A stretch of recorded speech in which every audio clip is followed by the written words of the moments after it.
Hello everyone and welcome back to Tech Tutorials. In this video, I will show you that how you can use Remini App baby filter.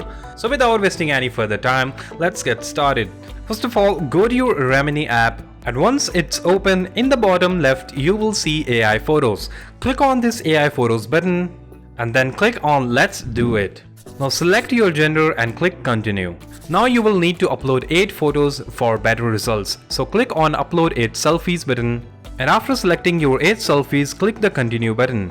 Now pick a model image that you want to use as a base model for your generation, and once you have selected the model, click on Use this model image button.